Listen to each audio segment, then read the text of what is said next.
Okay, hello and good evening, everyone. Today I'm joined by South Africa's most cited medical heretic, Professor Tim Noakes.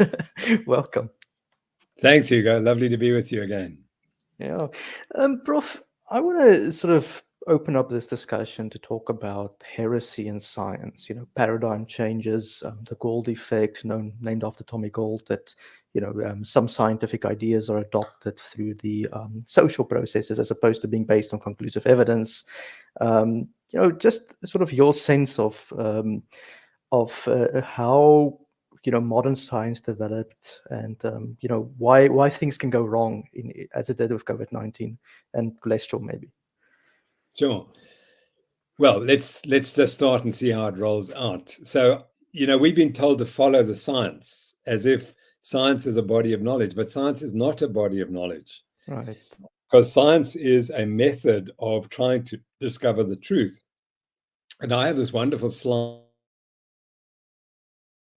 where you start with an hypothesis and then you try to disprove that hypothesis. And then if the hypothesis survives that disproof, then you carry on and you change it a little bit and keep going. And most importantly, if the hypothesis is disproved, then you have to reformulate it and have another new experiment to see whether the so-called truth that you believe is still holding. What's happened in modern science is that it's a belief system. So we are taught this is what the truth is. And then anything that comes from that, that just proves the hypothesis. And I'm sure we're going to discuss virology and might even take climate change and so on. But if you take the example of climate change, and this is a completely apolitical position, if you watch the television, the word appears every day on BBC, Sky News. We hear climate change, which is linked to everything. Climate emergency, right? Yeah. So in your mind, okay, so you get a vision and then you get this emotional linkage to climate change. But that's not science. Science is when you say, well, this could be due to climate change and let's try to disprove it or prove it. Or sorry, find evidence that supports that argument. But we never get that. We don't get to see one person saying this is absolutely caused by a change in the CO2 content of the air. And we get someone else who says the exact opposite. We're just told that this is the way it is. And unfortunately, that's the way science is going. I was on an interview yesterday, and it happened to be climate change as well.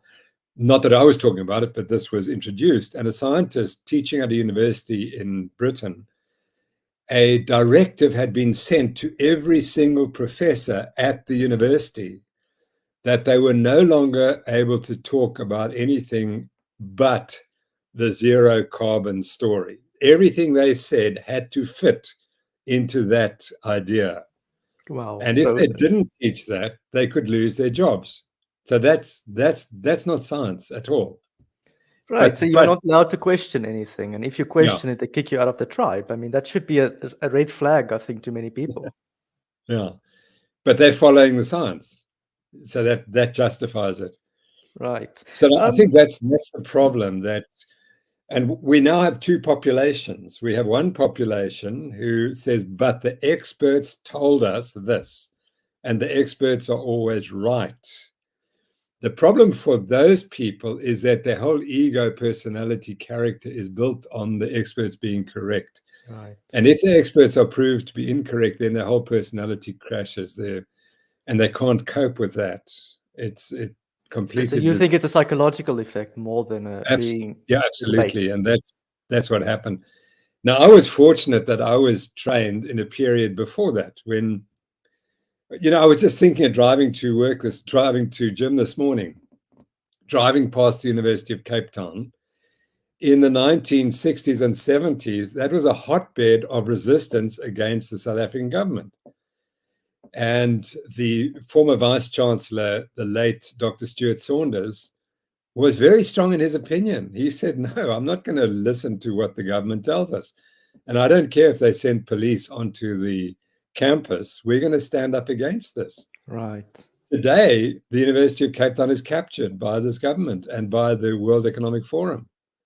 And it is promoting the jargon, and you're not allowed to question anymore. And when I questioned, I got annihilated and cancelled.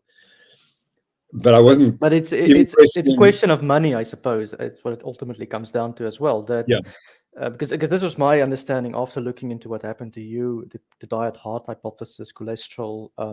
When I read your initial works, or when I read Gary Taubes's book, I thought, okay, this is just 1 in a million type of events. This yeah, can't seriously repeat itself in this extraordinary fashion. How wrong I could not have been to see it's in yeah, virology, it's in HIV and AIDS. My belief, I'm a heretic on that. yeah, It's yeah, it's on climate change. It's every political issue or every scientific issue or hypothesis. As soon as it gets money behind it, it seems it's almost impossible to disprove it. Because the money just yeah. keeps on rolling. Exactly right. And I questioned the carbohydrate story, and I was targeted by the International Life Sciences Institute, which is a front for both the sports drink industry, for for food industry, and for the drug industry. It's a front for them, and they'll attack anyone who's a heretic, as you said. And it's interesting, when I first came out and said, that we need to change our diet, then I was targeted by the pharmaceutical industry for saying that statins don't work. Right. That was long before they started targeting the carbohydrate What story. type of attacks did they launch against you? Because I mean, I thinking back now, I mean, it's very similar to what happened to the COVID dissidents. Well, let me tell you what was the funniest thing was that I can tell you the date because there it is, September the 13th, 2012, I won the senior award as a South African scientist. And it was the Lifetime Achievement Award from the National Research Foundation. And the award says the following. I can only tell you because it happens to be up on the wall here. Professor T.D. Noakes, who is recognized internationally for his extraordinary contribution to the development of science, what he stands for as a South African, and for the manner in which his work has touched and shaped the lives and views of many South Africans. So I was given this award by the Minister, Naledi Pandor, at 9:00 about that, the 13th of September 2012. And about 10 minutes later, my cell phone rang in my pocket. And I looked at it, and it was a journalist from the Cape Times. And he said to me, Professor Noakes, we have this letter from the professors of cardiology at the University of Cape Town at Groote Schuur Hospital saying that you're a cholesterol denialist. And exactly.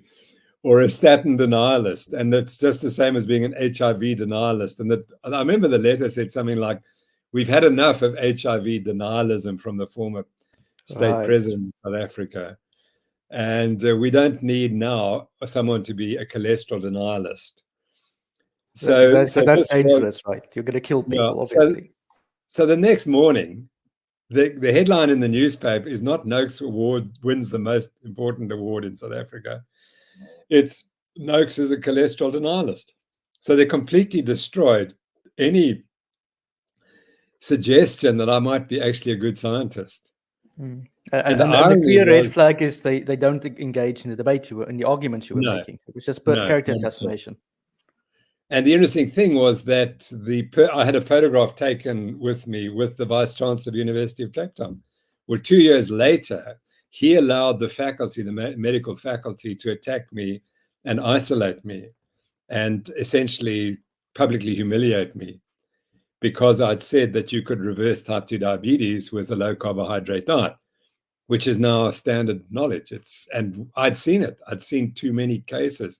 And I'd read the literature, and I knew that already in 1940, they'd shown that you could reverse type 2 diabetes with a low carbohydrate diet. So it was nothing new. It had just been hidden in the literature, but I had to be exposed and demonized and publicly humiliated because I suspect that, as you said, someone got in touch with the university and said, you can't let this Noakes character continue to say what he's saying.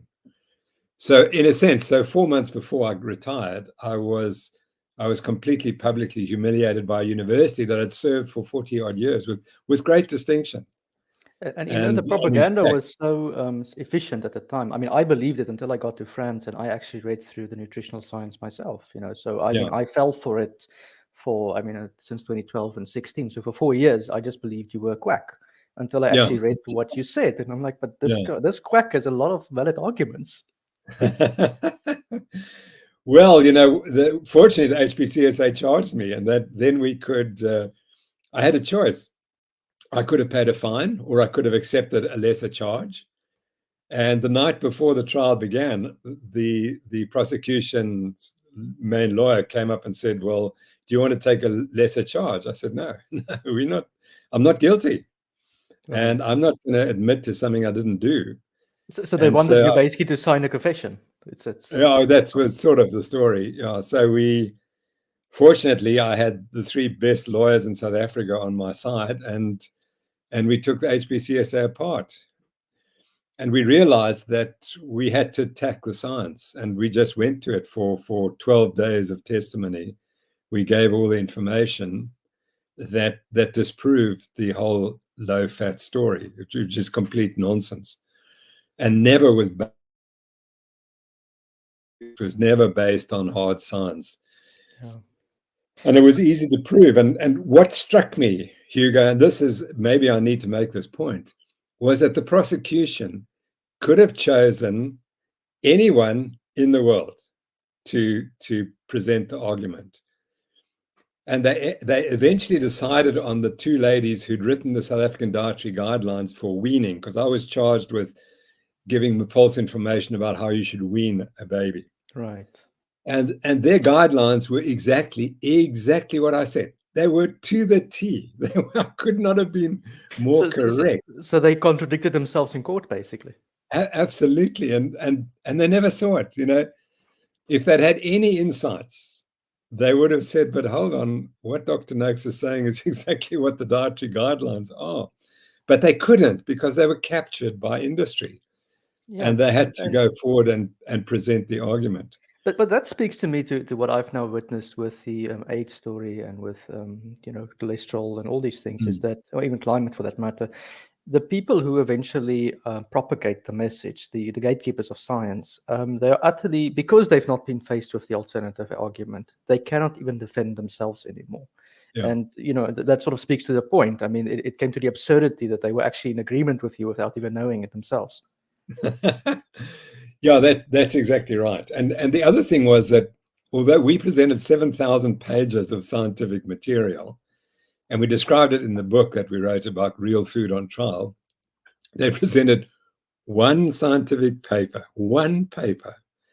which we showed was probably fraudulent, that was Right. so full of holes and errors. And even if it hadn't been fraudulent, all it showed was that the low carb diet was as effective as a higher carb diet. But what they described as a low carb diet wasn't a low carb diet. In our terms, it was a high carbohydrate diet. So Mm. they presented evidence that supported our opinion that there was no difference and they couldn't even see that. Yet that message was transferred throughout the media in South Africa, saying this paper disproves Noakes and proves that the Banting diet is dangerous. It never said danger. There was never measurement of danger in the trial. But these were, unfortunately, there was a journalist who was embedded in the Department of Medicine at Stellenbosch University, and she wrote this nonsense. It's really funny because she's a runner, you see, and she's getting progressively fatter. I know this. And she can't understand that actually eating a high carbohydrate diet, she's insulin resistant, it's just going to affect her life. And I've written to her and I said, isn't it time to admit that you were wrong and I was right? And all her That's answer, what they're really scared of. They're really scared yeah, of making that admission. exactly. And her answer was, I'll have nothing more to do with you. Oh, So, okay, well, she yeah, must continue on her path. Good luck to her. Maybe one day yeah. it works. I just want to get to sort of just a quick, if you can give a Reader's Digest version as to why is the low carbohydrate diet so effective in treating type 2 diabetes? Because type 2 diabetes is basically carbohydrate intolerance, and that's the key. And if you're intolerant of something, you shouldn't add it. So I'm rewriting my famous book, Law of Running, and I think you've probably been following some of the stuff I'm putting out Yeah. on Twitter. I'm hiding the real truth, but At it's Biz News, coming I'm out seeing slowly. some, yeah. So, it's funny. I found an article by Dr. Cahill, 1971, the Banting lecture. That wasn't the Banting diet, it was Banting who discovered insulin. And this is about insulin's functions in the body. And what he says was that the key metabolic event in the body, is to regulate your blood glucose level within a very tight range. That's called homeostatic regulation, as you know. And he said that everything else follows from that. Now, as soon as you take carbohydrate, you challenge this control because there's only 5 grams of glucose in the entire bloodstream, which is 5 liters. If you have 6 grams of glucose in 5 liters, you have diabetes. Wow. One tiny gram extra and you have diabetes. Can you understand then the level of control there has to be to keep your glucose at 5 and not at 5 grams and not at 6 grams? Because if 6 grams, it's going to kill you in due course. So the whole body is focused in on this. And you have to ask, why? Why would the body spend so much effort keeping its glucose under control? That's question 1. Yeah. And questions 2, if that is so, why do we load the system with hours? Why does the modern diet, you have your breakfast, high carbohydrate breakfast, you have your tea, high carbohydrate biscuits, you have your lunch, high carbohydrate chips, you have your afternoon tea, more biscuits and sweets, and your dinner, which is more carbohydrate. Why would you want to do that? And if every time you do that, you're challenging the most important regulation in the body. So it's very clear to me that one of the key ways that the body regulates itself is it burns carbohydrate immediately. Yeah. So if you put carbohydrate into the system, the body turns off everything else and says, we must get rid of this carbohydrate immediately. And that's one of the key things. And you use a hormone insulin, and many people say, well, you see what insulin does is it drives the carbohydrates, the glucose out of the bloodstream into the tissues. That's not true. What it's doing is stopping fat metabolism. Yeah. So as soon as you stop fat metabolism, then you have to burn the carbohydrates. Now, what we've shown in the last few months is we have a fabulous study, which is we're about to submit, in which we had people run a mile on the treadmill after adapting to the high-fat diet or the high-carbohydrate diet. The same athletes, 4 weeks, high-fat diet, they do this run, the 1 mile time trial. Then they come off the diet and they go onto the high-carb diet, run the 1 mile time trial. But we didn't stop there. We also had another test in which they ran 6 times 800 meters. Yeah. And the reason we did that was because you really want to deplete the body of all its carbohydrates, you have to do interval session. That depletes all the muscle glycogen. And we asked 2 questions. We asked, firstly, is the performance identical on diets? And secondly, is the metabolism identical? Because if the performance is the same, and according to the theory, then the metabolism must be the same. If they're burning carbohydrates on the one day and it performs well, they must burn carbohydrates on the other. And what we found, the performance was identical, absolutely identical. And the metabolism was totally different, absolutely different. When they were fat adapted, they burned fat. When they were carbohydrate adapted, they burned carbohydrate. And so what we've shown is that if I can make the sort of final jump, the only reason the body burns carbohydrate is to get rid of it. That's why it burns it. It doesn't need to burn it. It's a toxin in a certain sense. And you'll do fine. So the only reason we're burning carbohydrate is to get rid of it. So now to answer your question, what is the problem? The problem is that if you repeatedly stress the system with carbohydrate, some of us, like myself, will ultimately develop type 2 diabetes because this insulin secretion, eventually the system becomes resistant to it. And ultimately your pancreas doesn't secrete enough insulin and the insulin is ineffective. And that's when you become a parent with type 2 diabetes. And I'm in that state. Now, the only way I can regulate myself is just don't take any carbohydrate. I have essentially zero carbohydrate in my diet, and now my glucose is fine.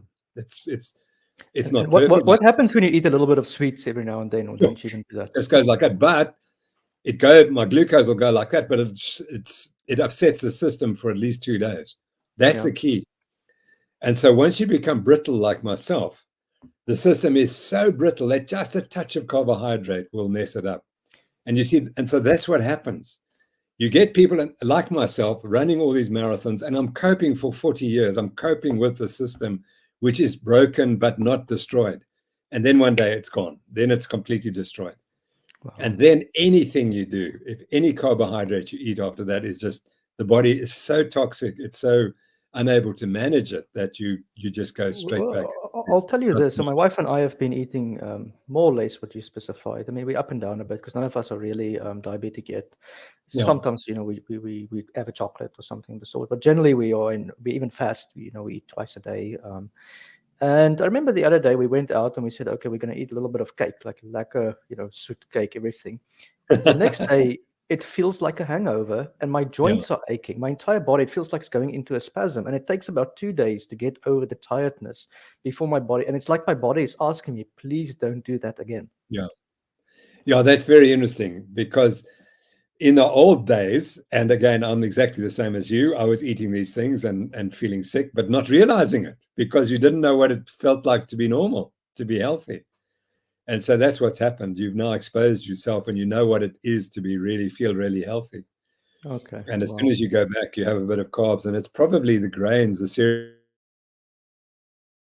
just the carbs. It's the cereals and grains which also give you this inflamed joints and this terrible feeling and the hangover. Yeah. So that's what it is. And most people, I'm fortunate to be 73. I should be dead. I should be dead for 2 reasons. Firstly, because of my diabetes. My dad had type 2 diabetes for 10 years and died as a consequence. And I'm probably 12 years or even more. I've probably been truly diabetic for 14 years. But there was a period where I didn't diagnose it. And so I'm doing fine at the moment, thank goodness. But the other one was when I was cancelled by the University of Cape Town. When you're cancelled by something that is your whole life and you're rejected, if you don't have one person to support you, you're in trouble, and that person is your wife. So if your wife doesn't agree with you and support you, you commit suicide, because there's nothing more to live for. Unfortunately, my wife supported me, so I didn't commit suicide. But it's saying loneliness and suicide are, I mean, I've always suspected that the two are really correlated. That's what the CIA do when they expose people. They want to expose them and get them to break from the family, and then the person commits suicide, so they don't have to do it for you. Oh, that's what it is. And so that's very interesting, because I want to sort of go into that point here. I don't know if you're familiar with Denis Goncourt. He's a Canadian physicist who's been publishing a lot on cancer research, and he's sort of a polymath, sorry. And he had a very interesting paper a few years ago on dominance hierarchies. And he makes the argument that humans have dominance hierarchies. We're a pack animal. And his argument has been that the greatest predictor of your health, statistically speaking, is your position in the dominance hierarchy.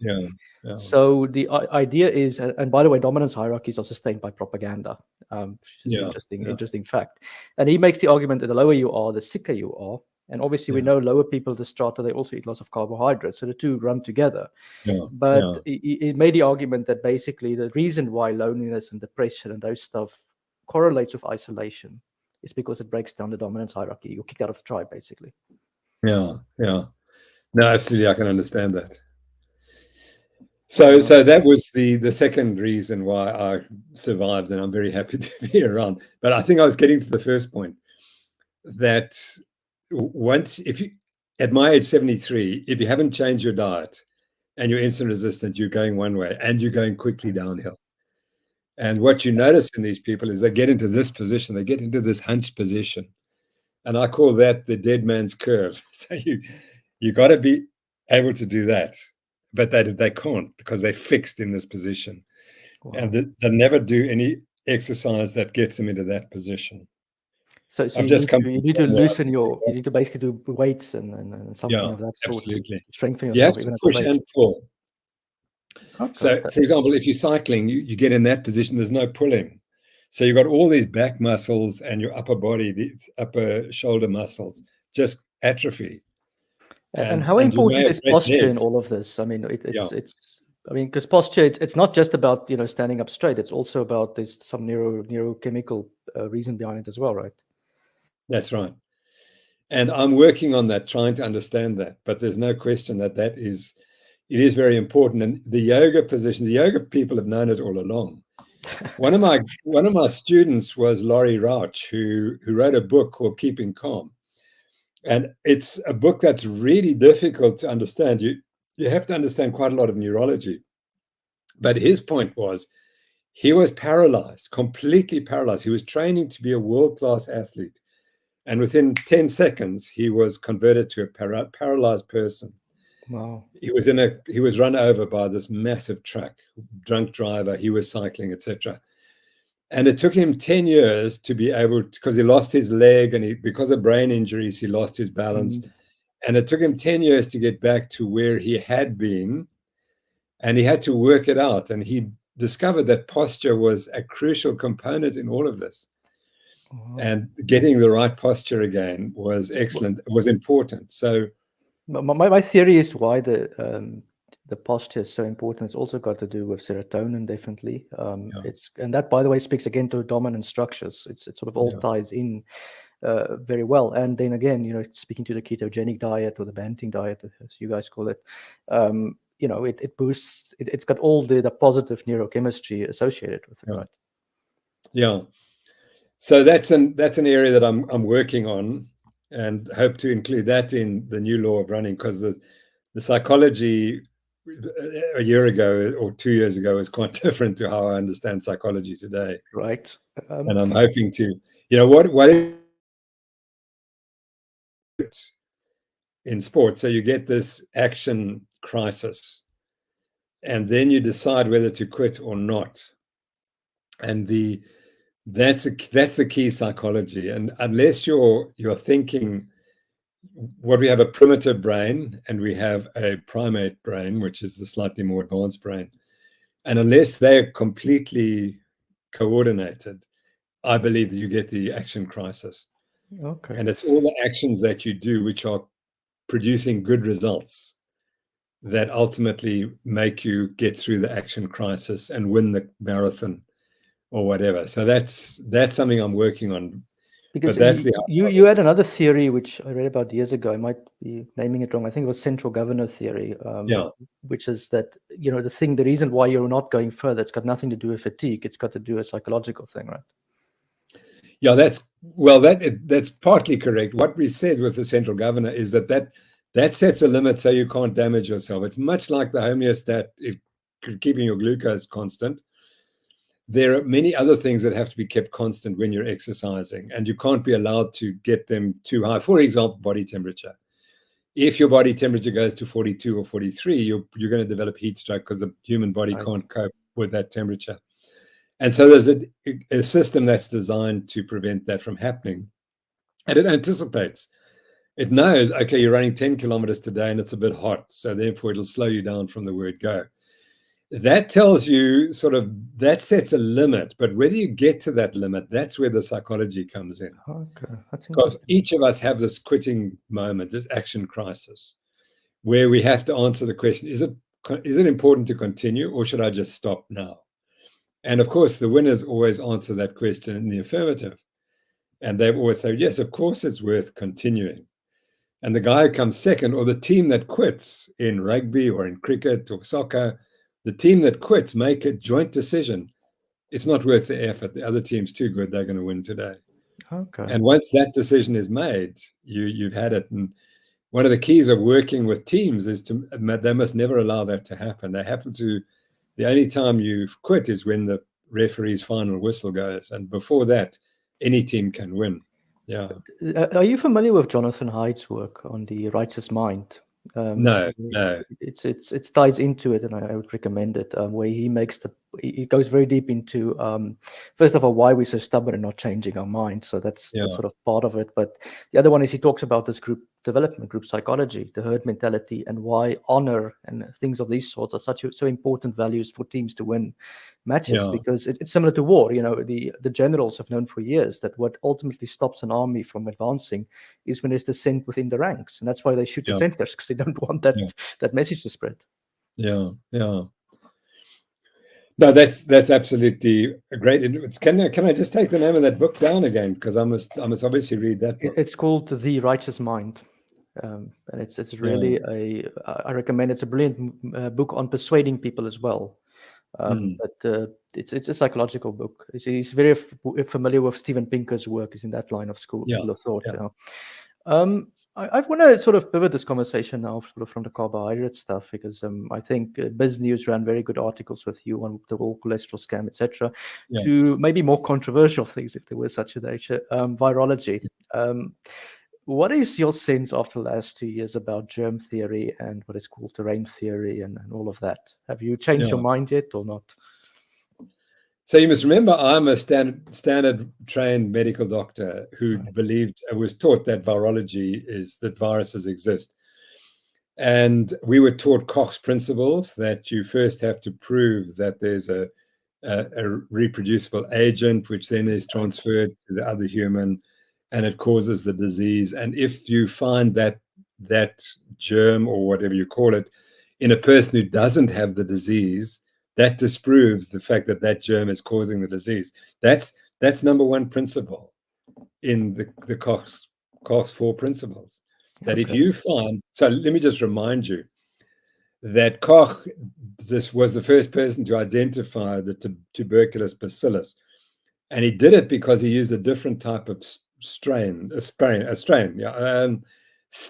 apologize, the word stain. He developed a special technique using dyes, and he then stained the sputum from people with tuberculosis, and he found this bacterium, which became the tuberculous bacillus. And he went before the German science body and said, what do you need me to do to prove here is actually causing tuberculosis in these people that I found this germ in? It's not just sitting there as a benign organism. And they said there were 4 things you had to do. So a year later, he came back and he said, I fulfilled all 4 criteria. So they said, okay, that's fine. Now we understand tuberculosis, the tuberculosis germ causes tuberculosis. So I was raised on that theory. And so I presumed that when someone comes along and says this virus causes this disease, that they had fulfilled the Koch's principles for that virus. And I mean, that's what I assumed. And no one told me any differently. And the assumption, does it hold up for the new viruses and stuff? I guess that's the controversy now. Yeah. So I'm still open to both positions, because what I can't understand is why you do have what appear to be contagious diseases, where you can't find a pathogen. And so therefore it looks like there is something else that isn't the bacteria. Just to remind you, when I was in hospital, if we had a person with a fever, we used to culture the blood.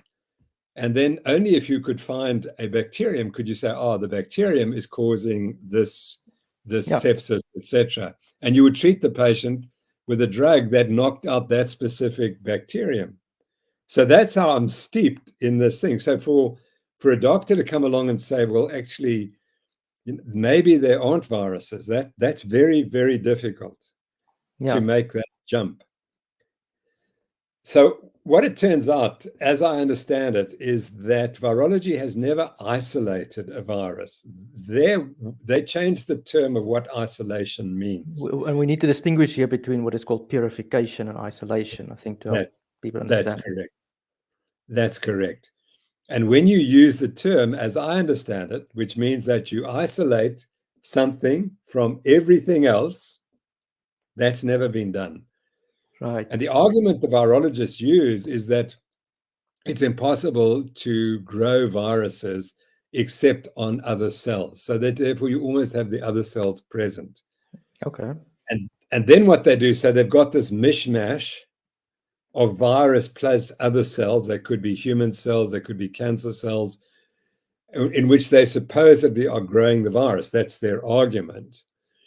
They then take that mishmash and add antibiotics, etc., and they then use that on other cells, which they know are susceptible to the action of this, what they've added, this concoction. So they know that this concoction kills other cells, and they check the cells, and then they can see after 4 or 5 days the cells have died. So they said, there you are. There is a killing pathogenic cytopathic organism present in this mishmash, and we've isolated it because it's proven that it's killed those cells. Now, that's not science, because science, you must have a control, and they never run controls. So the control would be not to isolate it, use the same concoction, inject that into people and see if you have the same results first. Correct. So you don't add the sputum from the patient. You add everything else, and they don't do that.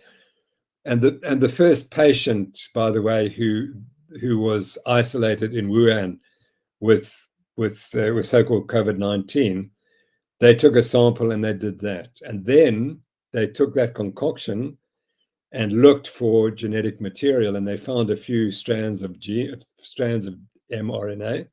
Sorry, yes, mRNA. They found a few strains, and they said, well, you see, that's the virus. And they then put that information into the computer, and the computer looks for others, similar viruses, and says, oh, you see, this part is actually part of this longer chain. So what you've actually identified is this longer chain, which belongs to this virus. So that's why it's a corona COVID-19 virus. But they didn't actually isolate the total chain of mRNA. So at base, we can say, even if they are right, it's a bit of sloppy scientific work. Yeah. And it's, unfortunately, it's I was accused of pseudoscience. Unfortunately, it's pseudoscience. It's not science, because science is disproof. So what they have to do is what Koch had to do. He had to look at each stage. So if you claim that there is this present, fine, and you got it, then you've got to prove that it other, and then that causes illness, and that it's not present in people who don't have the disease. And what is the first thing they did in COVID-19? They said you can carry the virus but not have the disease. That contradicts itself. The asymptomatic. That is the contradiction of Koch principles. Absolutely. Wow. Absolutely contradicts the Koch principles. Well, I look at it from another point of view. I went into that field as well, but I look at all-cause mortality, because I make the argument attribution of cases is always political. Doesn't matter any disease, right? Yeah. But nobody can really make a dead body. You can't really, I mean, you can probably fudge the data, but assuming the data has integrity. And when I look at that, you find very interesting anomalies. So, for example, there's no excess deaths in hospitals in France, okay, where people are supposed to die. Canada has no excess deaths, but the United States has it. So why are the Canadians, are they fundamentally different people than the Americans? I doubt it, you know. So you find all these data sets that just seems to at least question, in my view, the theory that there is something unique out there killing people. And I mean, it's not sufficient. I understand it's observational, but at least it can set the hypothesis, right? Yeah, and let's extend that hypothesis, that the Canadians weren't using remdesivir, and they may well not have been using intubation and ventilation. Right. And they may not have been using that other drug, midazolam, which was used in both North America and in Britain. And those three, the combination of those three is a toxic and enough to kill you. So those are questions which hopefully will eventually come out. Are you confident that those questions will be asked?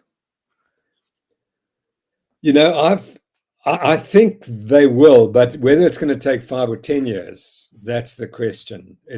I don't think it's going to happen tomorrow. But as I see, it all depends on the legal system. If the legal system is honest in different countries, and many people say the legal system is not honest in North America, it's not honest in Germany. I don't know about France, and I don't know about Canada.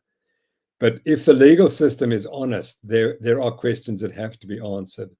And the first problem that the pharmaceutical industry has is it's now clear that they knew the vaccine was dangerous. They knew from the word They had go that pre-knowledge? they had pre-knowledge, yeah.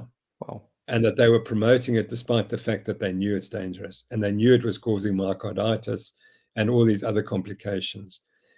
And How to do you, how force do you that explain that psychology that people would, I mean, it can't just be making money, right? That people would still carry on with the story knowing that it does not add up.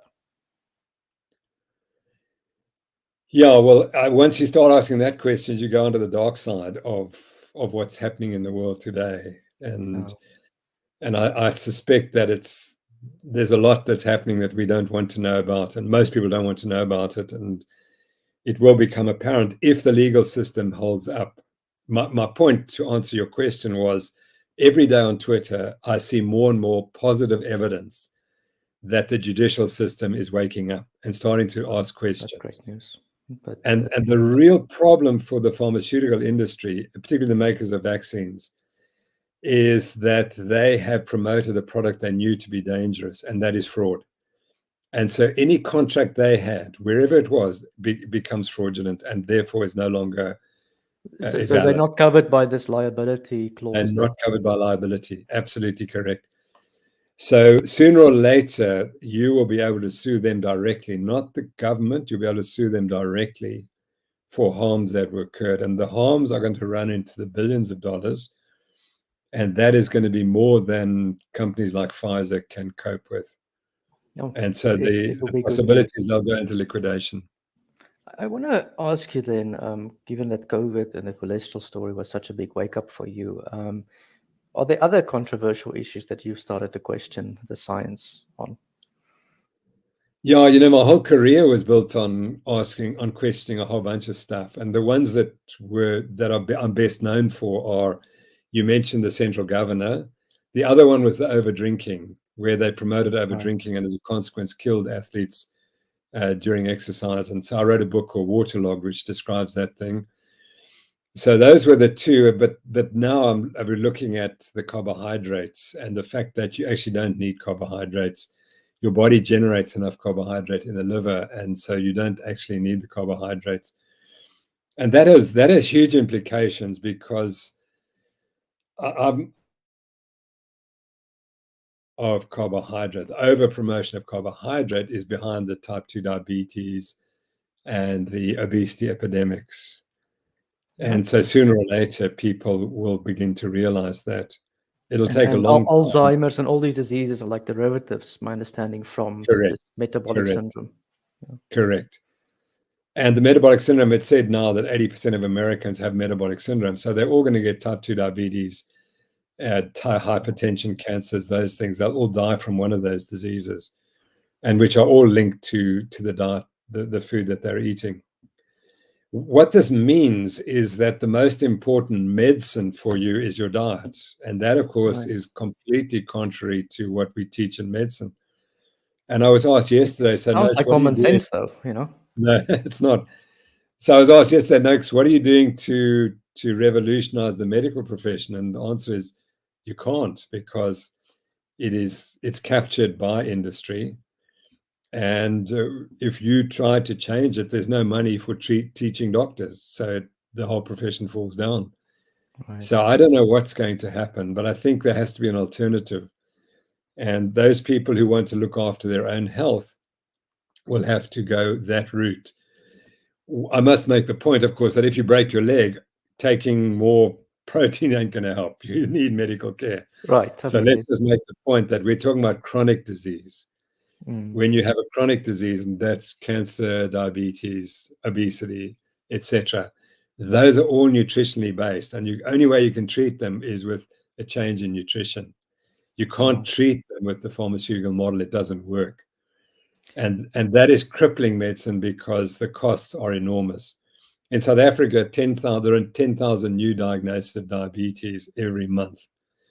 120,000 new cases, and all those 120,000 patients will die from type 2 diabetes, and they will cost the state an enormous amount, because diabetes is it's a multi-organ disease, and you need a lot of care if you're Well, not properly treated. I was looking at statistics the other day that said, and I'm not sure how authentic they are, but it said something like in the last 5 years of your life, so between 75 and 80 in most Western countries, the state spends 50% of all the healthcare costs, and it's mainly Yeah, to treat the diseases that are related to type 2 diabetes.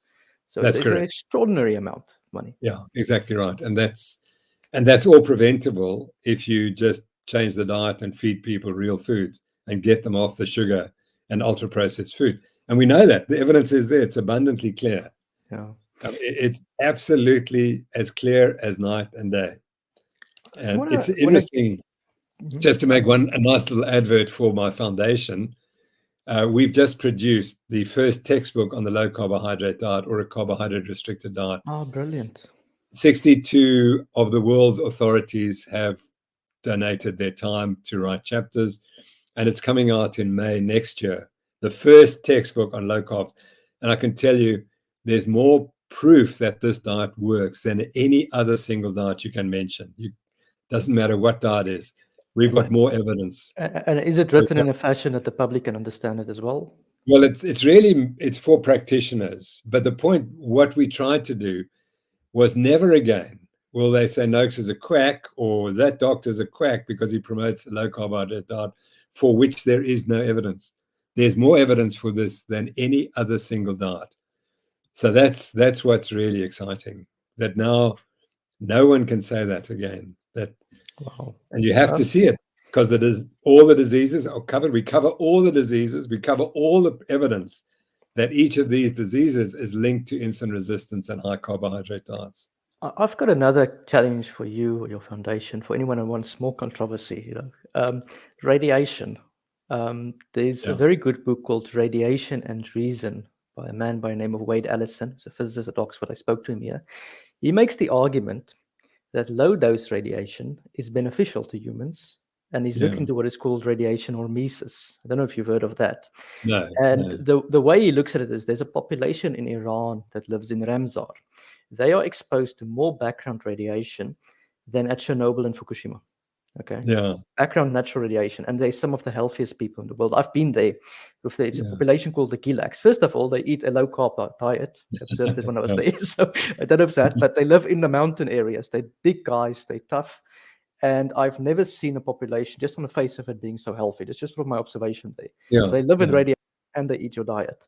And anyways, I would love for people to look into radiation, because the radiation model we have was based on a bad Petri cell experiment from the 1950s, and we just carried on with it. And maybe there's a range of radiation that's actually... Well, excellent. Thank you very much for that. What was the title? Radiation and? Reason. Radiation and Reason. Radiation and? Sorry, Radiation and? Radiation and Reason. And Reason. Yeah, by Wade Allison is the author.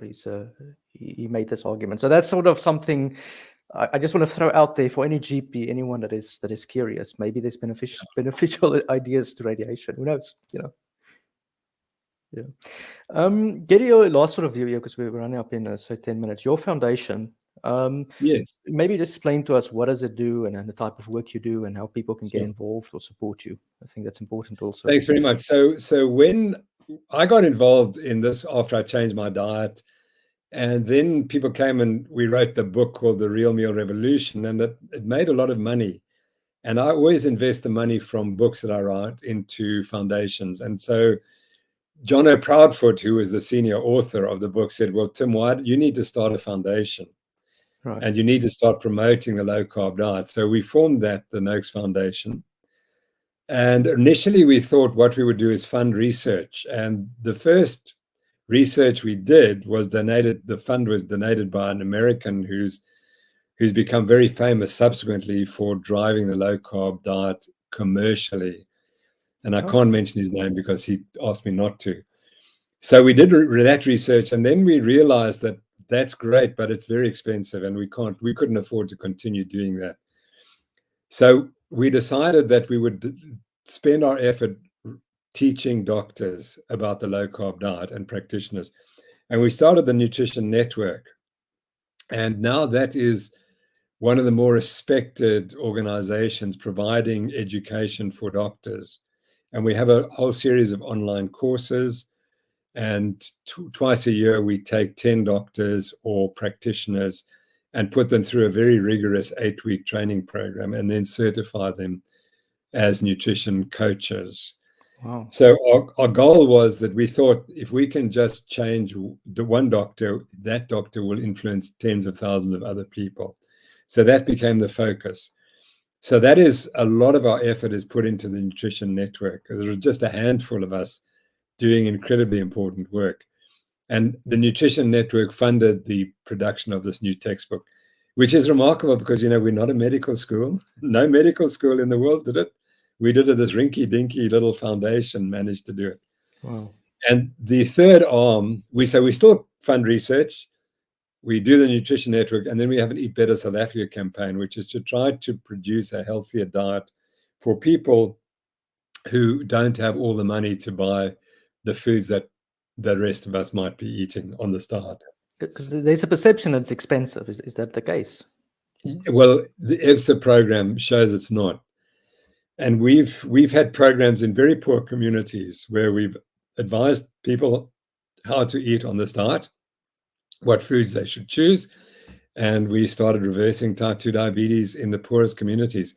And the reason is because they have the worst diet, because it's just a sugar-laden diet. Yeah. And as soon as you start putting some eggs and dairy produce into that diet, it's still not the best diet. They still might be eating bully beef and tin fish, but that's a whole lot better than the rubbish ultra-processed foods and the chips and the sweets that are causing them such ill health. And are they, this is sort of a more, it's just hypothesis on my part, but the other diseases that are maybe not diet related in that community, say tuberculosis and things of that sort, do you have statistics saying if they've been helped as well using this diet and things of that sort? Not yet, no. Because the problem with tuberculosis is the long term. You'd have to study patients. Right. The beauty of the metabolic syndrome is you can reverse it in 1 week. You can start to change the metabolic markers. So it's the type of work, that's the sort of research that's easy to do. So that's what we can afford to do. Because but the you're reason quite correct. I asked this question because I also believe tuberculosis is a nutritional disease because it didn't exist until the sugar and the wheat and the refined carbohydrates got into communities. Well, this is why I think the paradigm of disease is very wrong here, which is that we believe it's a microbe causing the disease, and it might be the microbe is present with the disease, with tuberculosis. Yeah. But my suspicion is that it's diet and environmental. I mean, people who work at mines have tuberculosis. Now, the bacteria might be in the mine, that's true, but it might just be that working in a mine is not the best job. You're stressed all day long and your body will be susceptible to bacteria. Exactly right. So I absolutely agree with you on that one. But no one bothers to look at it. But cod liver oil was used to treat tuberculosis patients in the past. And there were some evidence that there were some benefits. And, you know, vitamin A deficiency is so strongly linked to so-called measles. And that's, again, these conditions could be nutritional deficiencies. Wow. As rather, you know, it's really interesting because imagine if you were a sailor in the 1700s and you go out to sea, and after 3 weeks or 4 weeks at sea, all of a sudden everyone starts dying and their teeth start falling out. And you say, gosh, obviously a virus. Not that they knew about, obviously a bacterium, and it was vitamin C deficiency. It was scurvy. But it happened to everyone at the same time. So why is it not still happening today that when you see a lot of people get the same disease, doesn't mean to say it's an infectious agent that's causing it. Right. I want to this sort of ties in also with the vaccination critique. Read the book Dissolving Illusions on vaccination, and they sort of speak to this point. I mean, they asked the basic question, and nobody has given me a straight answer yet. Why is it that deaths from measles and from other diseases came down before vaccination was introduced? You can make an argument maybe afterwards. It's not a very strong argument, I would say, based on the data, but at least it's something. But you can't say that measles came down because of vaccines before vaccines were invented. It's impossible. So, you know, have you got an answer to that, basically? So the cause is miasma. The miasma theory, it's the environment that you're in and these bad clouds of ill the bad air came in and killed everyone. And since when we got rid of it, then people got much healthier. That's what Semmelweis, he showed when he washed his hands and they got rid of the bacteria, then that people didn't die of childbed fever as much as before. So, but the theory was miasma. The problem with the miasma theory was that he showed that there were two clinics right next to each other. And the one where they were washing their hands, there wasn't any deaths, but whereas they weren't washing their hands, there were many deaths. So then it couldn't be the miasma. So yes, I've read that book. And, you know, that lady got completely crucified for writing it. Yeah. And that, I think that was the first time I started questioning the viral theory. Yeah, and I think they even accepted the viral theory in the book, but she was, and this is something that I haven't been able to explain, is like, why is vaccination so dogmatic? I mean, if you take, for example, aspirin, it's not a controversial thing to say to a patient, look, if you have a headache, sit it out. Some doctors might say it. Some will say, take the aspirin. Yet when it comes to vaccination, it is the deepest, most dogmatic medication that there is on the market. Brilliant marketing, brilliant propaganda. That's all I can say.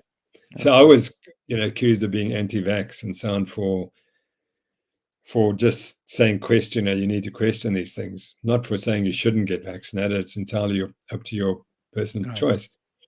But you should look at the evidence first. And the evidence is very clear that children who are not vaccinated are healthier than children who are vaccinated. The evidence is clear. But just by saying that, you can get cancelled. Right. And those studies, have they got integrity? I haven't read them. I've seen the studies, but I haven't read them. No, there are plenty showing that. There are general practitioners who look through their data from their patients. And of course, it's association, it's retrospective, it's not prospective. But that's what they find. And sorry, now to answer your question, real science would set up a clinical trial and say, okay, we're going to vaccinate this group, we're not going to vaccinate that group. Otherwise, they're completely matched, and see what happens. If you don't have that, you don't have science. Right. So there's no evidence to justify these things. And I think they know because it won't be there. Just a last question in the last few minutes. Somebody in the audience is asking, do you recommend intermittent fasting with the keto diet? Absolutely. I think that's one of the keys that benefits. If you can do intermittent fasting, I think you're metabolically healthy. Because if you're not metabolically healthy, you've got this food cravings and you have to eat every 3 to 4 hours. So the moment you can intermittently fast, it tells me that your system is working, you're burning fats, your brain's adapted to fat metabolism, and you don't need this constant sugar that goes with the addiction. So in other words, if you're intermittent fasting, you probably don't have a sugar addiction, and sugar addiction is the real problem. If you want to lose weight and be healthy, you've got to get rid of the sugar addiction. Well, and one of the biggest speak for myself on this point. I mean, I've started doing it. I don't eat breakfast anymore, and we eat in France. One of the best ways to get rid of the sugar addiction is obviously to take it away, but also to intermittently fast. Jason Fung is a great friend of mine, and I wrote the foreword to one of his books. He said why they promote intermittent fasting is because it's much easier than telling people what they should eat. You just tell them, don't eat for this period. And then that's easy. But saying now, okay, you mustn't eat this, you mustn't eat that, you mustn't eat the other thing, that becomes a bit more complex. And once you've intermittent fasted for a period, you soon learn the foods that help you with that problem and allow you to go many hours without eating. Okay. Well, Prof. Tim Noakes, I'd like to thank you very much. Everyone, please follow him on Twitter. Please support the foundation, and please keep speaking up. I don't know, the authorities don't like it, but the audience likes it. Thanks, Hugo. Once again, thank you for asking such intelligent questions, and hope I gave reasonably intelligent answers to your questions. Again, thank you for questioning and not allowing the people who are pushing an agenda to get away with it. We have to stop the agenda and get people to think critically. That's the key, and you're helping us do that. So thanks very much.